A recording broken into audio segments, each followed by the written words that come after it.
जय हिंद दोस्तों। मेरा नाम चिराग अग्रवाल है और आज मैं आपके लेकर आया हूं एक नया वीडियो हिस्ट्री का, जो कि है the earliest people the stone age. तो चलिए बिना देरी किए शुरू करते हैं स्टोन एज।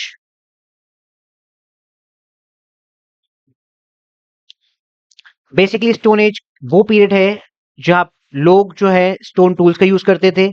किसके लिए? मेनली हंटिंग के लिए, फार्मिंग के लिए, अपने प्रोटेक्शन के लिए और डेली एक्टिविटीज के लिए। देखते हैं। Stone age basically three parts में डिवाइड हुआ है। और पहले हम देखते हैं स्टोन एज का जो पीरियड था वो कब से कब तक था। Fourth sorry 2 million years ago से लेकर 4000 बीसीई तक। ठीक है, तो ये आपने गौर किया होगा कि जो टाइम पीरियड है ये उल्टा चल रहा है ना। तो 4000 मतलब 2 मिलियन पहले लिखा है, उसके बाद 4000 लिखा है। तो बेसिकली इसका मतलब क्या है कि आपने मैथ्स में इंटीजर्स का पढ़ा है।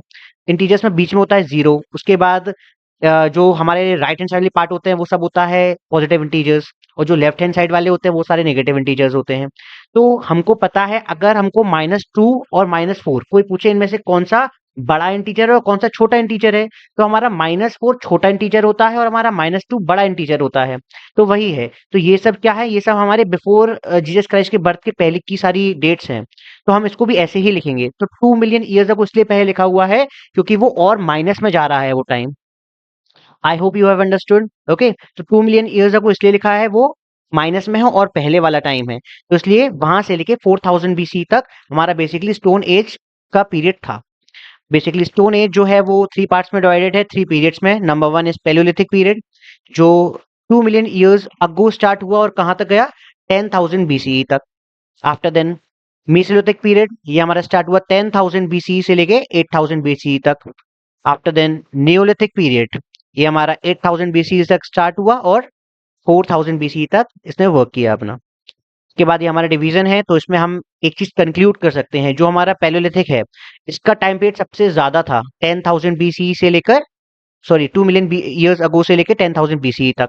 आफ्टर देन जो हमारा मेसोलिथिक है, इसका टाइम पीरियड हमारा 10,000 से लेकर 8,000 बीसीई तक। ये हमारा बोल सकते हैं कि सबसे कम ये वाला था टाइम पीरियड इसका, मेसोलिथिक का। उसके बाद हम न्यूलिथिक पर, इसका टाइम पीरियड फिर भी ज्यादा था मीसोलिथिक से, लेकिन पैलोलिथिक से इसका टाइम पीरियड कम था, जो कि है 8,000 बीसी से लेके 4,000 बीसी तक। चलिए थोड़ा डीपली पढ़ते हैं पैलोलिथिक पीरियड के बारे में। तो पैलोलिथिक पीरियड का हम एक और नाम से बुलाते हैं, जिसका नाम है Old Stone Age. After then इसमें जो लोग थे वो बेसिकली फूड गैदरर्स थे, के फूड हंटर्स थे। ठीक है, जो मैं बेसिकली वो घूमते रहते थे फॉरेस्ट में, और जो जानवर उनको दिख जाता था उसको वो हंट करते थे और ऐसे ही रॉ खा लेते थे। Move from one place to another in search of food. Basically तो उनको अपने आराम, मतलब कोई लग रहा आपको बड़ा मजे वाला टाइम होगा वो, कि कोई चिंता नहीं है घर बार की, कोई टेंशन नहीं है करियर की, बस जाओ जो मिला उसको खा लो, हो गया काम। लेकिन वो भी एक बहुत बड़ा टास्क था उनके लिए। ठीक है, तो आप निकलो जंगल में, क्या पता आप शिकार कर पा रहे हो नहीं कर पा रहे हो, या शिकार मिला भी या नहीं मिला, या कोई ऐसा शिकार मिल जाए जो आप जिनके शिकार हो जाओ, है ना। After then covered himself with the animal skin in winters. तो बेसिकली वो करते क्या थे, वो समर्स में ऐसे ही घूमते थे बिना कपड़ों के, क्योंकि ऑलरेडी इतनी एकदम हार्श गर्मी, स्कॉचिंग हीट होती थी। तो उस टाइम तो कुछ नहीं पहनते थे, बट विंटर्स में वो अपने आप को कवर करते थे एनिमल स्किन से। उसके बाद दे स्लेप्ट ऑन ट्रीज और हिडन केव्स। तो बेसिकली वो पेड़ वगैरह पे सो जाते थे या फिर पत्थरों की गुफा में। तो इसलिए इसको स्टोन एज बोला गया है। आफ्टर देन इसको भी सब डिवाइडेड किया है पैलोलिथिक एज को किस किस पार्ट्स में, lower palaeolithic age, middle and upper. तो जिसमें हम बोलेंगे जो लोअर था वो सबसे पुराना था, मिडिल जो बीच का है, और अपर जो सबसे नया था।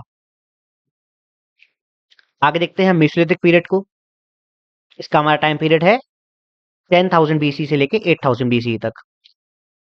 इसमें जो हमारे स्टोन टूल्स थे, वो स्टोन तो थे ही, साथ में वो लोग जो उन्होंने हड्डियां वगैरह खाई, मतलब जो भी हड्डियां तो वो खाते नहीं थे, हम लोग तो मेनली फ्लैश वाला पार्ट खाते थे, नॉन हम लोग अर्ली मैन। ठीक है, तो जो हड्डियां बच जाती थी, जो कि नहीं आराम से खा सकते हम लोग, ठीक है, तो उनको वो यूज करते थे एज अ टूल। तो इन्होंने टूल कर लिया कि उसको आगे शार्प कर लिया, वो ग्राउंड डिग कर रहे हैं उससे, या किसी दूसरे जानवर का शिकार कर रहे हैं उसको आगे शार्प करके, है ना। उन्होंने वुड वगैरह यूज भी कर लिया। अच्छा, इसमें आप एक चीज नोट कर लीजिए, जो पैलेयोलिथिक पीरियड था इसमें ही डिस्कवरी ऑफ फायर हुई थी। ठीक है, आप जानते हैं डिस्कवरी और इन्वेंशन में फर्क क्या होता है ना। डिस्कवरी क्या होता है कि कोई चीज जो दुनिया में थी ही नहीं, उसको हम या ऑलरेडी एग्जिस्ट जो करती थी, या उसको हमने पता कर लिया कि हाँ भैया ये है वो चीज, दैट इज डिस्कवरी। और इन्वेंशन क्या होता है, जो कभी था ही नहीं, जो इसका कोई एग्जिस्टेंस था ही नहीं। जैसे थॉमस एल्वा एडिसन ने हमारा बल्ब का इन्वेंशन किया, जो कि बल्ब कभी नहीं था, वो पहली बार उसको उन्होंने इंट्रोड्यूस किया, दैट इज इन्वेंशन। और डिस्कवरी क्या था, जो ऑलरेडी एग्जिस्ट करती थी चीज, उसको उसने पता लगाया कि हाँ ये चीज ये है। लाइक जो हमारे बोल सकते हैं ना अमेरिका, है ना, अमेरिका भी डिस्कवरी हुई है, जो कि कोलंबस ने की है, राइट। मेसोलिथिक में और हम देखते हैं आगे, हम लोगों ने पढ़ लिया कि जो टूल्स थे वो बोन से बने हुए थे और वुड से। After then used small tools called microliths, इन्होंने क्या किया, छोटे छोटे पत्थरों को और शार्प बनाया उन्होंने, और उसको इन्होंने नाम दिया microliths. Then hunter gatherers transformed into food growers, अब इन्होंने थोड़ा बहुत उन्होंने एग्रीकल्चर स्टार्ट कर दिया, वो भी कैसे कर दिया, experimented farming by dropping seeds. अब वो लोग ट्री से जो भी फ्रूट्स खाते थे उसके उन्होंने सीड्स जो थे वो उन्होंने ड्रॉप करना शुरू कर दिया ग्राउंड पे। उन्होंने देखा कि अरे ये तो जो सीड्स है उससे एक प्लांट ग्रो हो गया, और ये भी एक टाइम पर हमको फूड प्रोवाइड करने लगा है। तो दैट्स वाई यहाँ पे लिखा है कि food producers, food gatherers to food growers. After then started domestication of animals, उन्होंने जानवरों का पालन पोषण शुरू कर दिया। तो जानवरों को पालने से क्या फर्क पड़ता है, बेसिकली उनको हम हेल्प कर सकते हैं, मतलब उनसे हम हेल्प कर सकते हैं कि हम उनको, उन जैसे कैटल्स बेसिकली थे, तो कैटल्स का हम यूज कर सकते हैं, उनसे हमें मिल्क प्रोवाइड करते हैं, वो हमें मीट प्रोवाइड करते हैं, राइट। अब कुछ इंपॉर्टेंट साइट्स हैं जो कि मेंशन थी चैप्टर में, मैंने इंपॉर्टेंट नोट्स वहीं से लिए हैं सारे आपके। तो बेम्बेटका, पचमरी, बागोर, तिलव्यारा, तो अगर आते हैं तो बेसिकली एक या दो साइट्स लिखने के लिए आएंगे तो आप लिख सकते हो ऐसे। आफ्टर देन न्यूलिथिक पीरियड, तो जो न्यूलिथिक पीरियड था वो हमारा स्टार्ट हुआ था 8000 बीसी से लेके 4000 बीसी तक इसने वर्क किया। इसमें people learn to make more polish tools, तो इन्होंने, अब अर्ली मैन समझ चुके थे कि मेरे को और ज्यादा पॉलिश टूल बनाना है, जिसमें मैं एक बार में वार करके जानवर को मार दूं, या अपने प्रे को, जो उसका शिकार होने वाला है वो एक बार में शिकार हो जाए उसका। अब ये लोग प्रॉपर डिपेंडेंट हो चुके थे एग्रीकल्चर पर। इन्होंने बेसिकली, ये लोग एक जगह परमानेंट सेटल भी कर बोल सकते हैं उसको, कि एक टाइम वो परमानेंट सेटलर्स हो चुके थे, कि वो एक ही जगह रहते थे, वो अपने आप बोल सकते हैं रोम नहीं करते थे। Then they domesticated animals like dogs, sheep, cattle. Animals used as means of transport, अब वो एनिमल्स का यूज करते थे as a means of transport. अगर उन्हें जैसे, अब जैसे वो बहुत सारा एग्रीकल्चर कर रहे हैं, ठीक है, उन्होंने अगर फार्मिंग कर ली, बहुत सारा कुछ भी ग्रो अप कर लिया उन्होंने, जैसे व्हीट हो गया, राइस हो गया, तो अब उसको अगर ट्रांसपोर्ट करना है तो वो एनिमल्स के ऊपर पीछे रखकर उनके बैक पर उसको ट्रांसपोर्ट भी कर देते थे। और इसी टाइम पर इन्वेंशन ऑफ पॉटरी भी हुई थी। इन्वेंशन ऑफ पॉटरी का क्या मोटिव था, कि जो भी हमने ग्रेन प्रोड्यूस किया है उसको स्टोर करना है, ऐसा तो है नहीं हम एक बार में सारा ग्रेन हम कंज्यूम कर सकते हैं, उसको स्टोर करना था, उसके लिए उन्होंने पॉटरीज बनाई। आफ्टर देन न्यूलिथिक की कुछ इंपॉर्टेंट साइट्स इसमें दी हुई हैं, मेहरगढ़, कोल्डी हवा, महागारा और बुरजहम। अब हम पढ़ते हैं यूज ऑफ स्टोन टूल्स। इनके वो लोग स्टोन टूल्स का यूज किस किस चीजों में करते थे। Number one, for hunting wild animals, number one. Then for shaping and cutting materials, किसी चीज को काटना है या किसी को शेप देना है सही। फॉर डिगिंग द ग्राउंड, अगर हमें जमीन खोदनी है। For cutting edible roots, edible roots मतलब होता है, with the meaning of edible is that can be eaten, जिसको हम खा सकते हैं, कुछ ऐसी रूट्स, जैसे कैरेट हो गया, रेडिश हो गया, दीज आर द रूट्स जो हम खाते हैं। After then for a sense of security, कोई सामने सारा उसमें पत्थर मार दिया, है ना, आदिवासी हैं वो भी, उनमें भी जैसे आपस में आप में लड़ाई हो जाती है, दोनों में भी आपस में लड़ाई हो जाती होगी, तो वो भी अपने प्रोटेक्शन के स्टोन्स का यूज करते थे। अब नियोलिथिक रेवोल्यूशन, ये बड़ा इंपॉर्टेंट टॉपिक है, अगर क्वेश्चन आएगा तो इससे जरूर आना चाहिए मेरे हिसाब से। तो transformation from nomadic hunting to settled agriculturist, इसका मतलब क्या होता है, बेसिक नोमैटिक हंटिंग का मतलब है कि वो लोग इधर उधर घूमते रहते थे शिकार ढूंढने के लिए, जब शिकार मिल गया तो उसको शिकार कर लिया।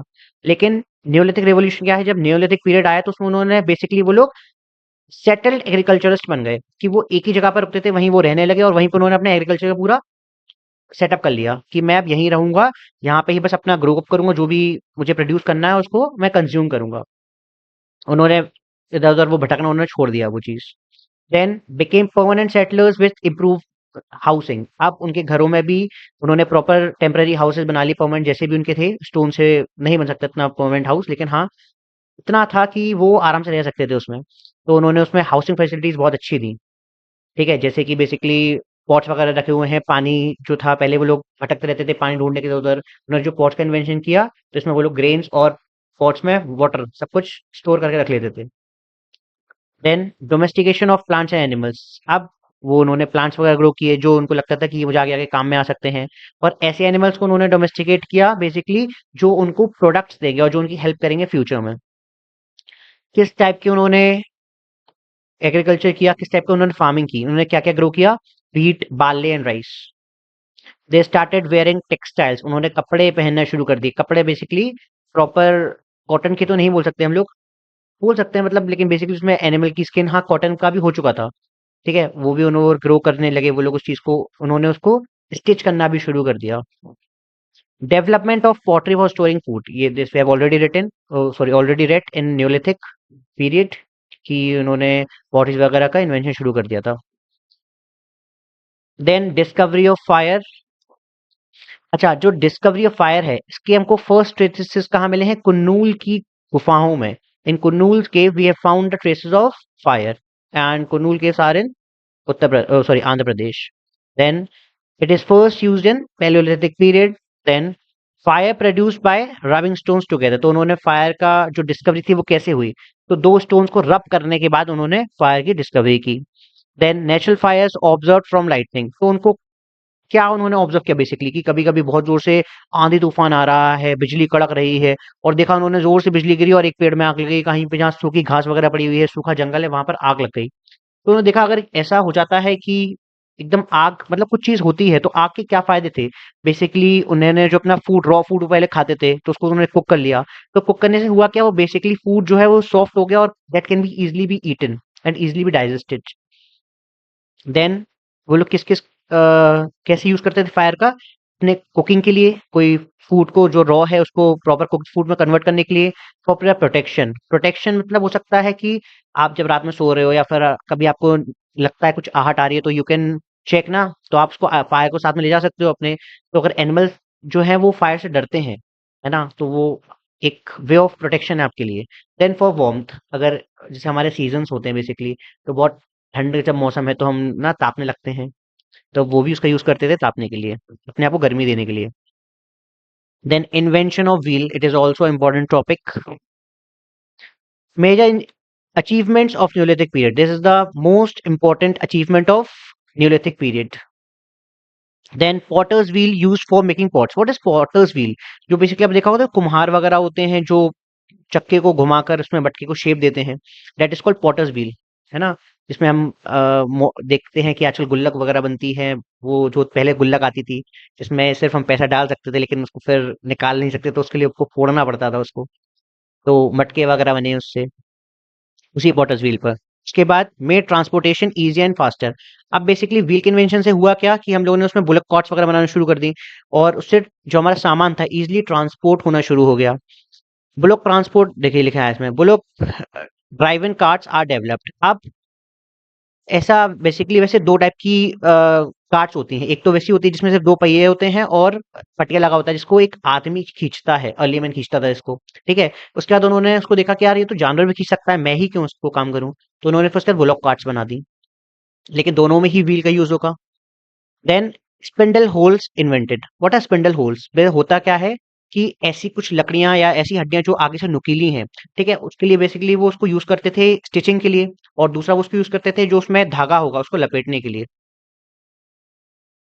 अब जो मेजर डेवलपमेंट्स हैं न्यूलिथिक के वो इसमें लिखे हुए हैं।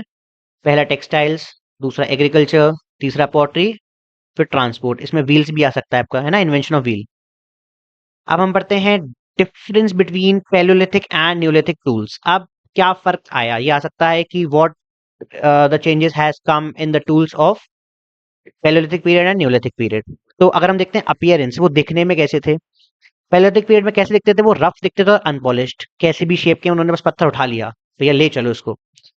जबकि न्यूलिथिक पीरियड में कैसा हो गया, वो स्मूथ होगा, पॉलिश्ड होगा। स्मूथ मतलब बहुत चिकने हो गए, इजी टू हैंडल हो गए, और पॉलिश कर लिया उन्होंने कि एक बार मैं मारूंगा तो एक बार में सामने वाला धराशायी हो जाए। आफ्टर देन उसकी शार्पनेस, कितना नुकीला या कितना एकदम शार्प था। तो पहले के पैलियोलिथिक के कोई ज़्यादा शार्प नहीं थे, जबकि न्यूलिथिक के बहुत शार्प हो चुके थे और ड्यूरेबल चलते थे। ड्यूरेबल मतलब होता है ज़्यादा चले, ठीक है? जैसे अगर हमारा जो पत्थर नॉर्मली अगर मैं उसको रोज़ यहीं-यहीं मारूँ, तो एक टाइम पे मेरा पत्थर भी चटक जाएगा, एक टाइम पे वो टूट जाएगा, ठीक है? लेकिन जो न्यूलिथिक पीरियड के स्टोन थे, उसकी शार्पनेस इतनी अच्छी थी कि वो ज़्यादा ड्यूरेबल थे, ज़्यादा चलते थे। देन पर्पस, किस पर्पस से वो लोग टूल्स यूज़ करते थे? पहला जो पैलियोलिथिक में है वो हंटिंग और skinning of animals, basically hunting के लिए, जानवरों को मारने के लिए, और उनकी skinning. What is the meaning of skinning? कि उनकी स्किन रिमूव करना उनकी बॉडी से, दैट इज़ कॉल्ड स्किनिंग। और न्यूलिथिक में उन्होंने कैसे यूज़ किया? क्या पर्पस था इनका? Agriculture and farming. तो एग्रीकल्चर में कैसे स्टोन यूज़ होगा? उसको ग्राउंड को जो हम पहले डिग अप करते हैं ना, कि हम उसमें सीड डालेंगे, उसके लिए। अब बात करते हैं साइज़ की, तो साइज़ में क्या फ़र्क आया? कि पहले के जो टूल्स थे पैलियोलिथिक वाले, वो बहुत ज़्यादा लार्ज थे और हेवी थे, बड़े-बड़े हुआ करते थे और हेवी हुआ करते थे। और जबकि न्यूलिथिक में वो स्मॉल थे और मोर स्पेशलाइज़्ड थे। छोटे थे लेकिन बहुत ज़्यादा शार्प हुआ करते थे और ईज़ी टू हैंडल थे, कि हम उसको आराम से पकड़ सकते हैं। एक पॉइंट नीचे भी हमारा, तो इसके टूल से कुछ एग्जांपल लिखे हैं, हैंड एक्सेस, चॉपर्स, स्पीयर्स। तो ये सब एग्जांपल्स हमारे पैलियोलिथिक के। और हमारे न्यूलिथिक में आते हैं सिकल्स, पॉलिश्ड एक्सेस और ग्राइंडिंग टूल्स। मेनली सिकल्स हमारा हसिया हो गया, पॉलिश्ड एक्सेस जो हमारी कुल्हाड़ी हो गई, बहुत आगे से नुकीली, एकदम शार्प, और ग्राइंडिंग मतलब किसी चीज को पीसने के लिए। तो thank you so much students देखने के लिए इसको। ऐसे ही पीडीएफ आती रहेंगी आपके लिए, और कोशिश रहेगी मेरी कि लैंड फॉर्म की पीडीएफ जल्द से जल्द आ जाए। अगर आपको मेरी ये वीडियो पसंद आई है तो प्लीज़ लाइक करें, सब्सक्राइब करें, कमेंट करें, और मेरे टेलीग्राम चैनल को आप मतलब टेलीग्राम पे ऐड हो सकते हैं। नीचे आप देख रहे होंगे, ये लाइन जा रही है ना, इसमें टेलीग्राम का मेरा लिंक है, तो please do watch it. Thank you so much.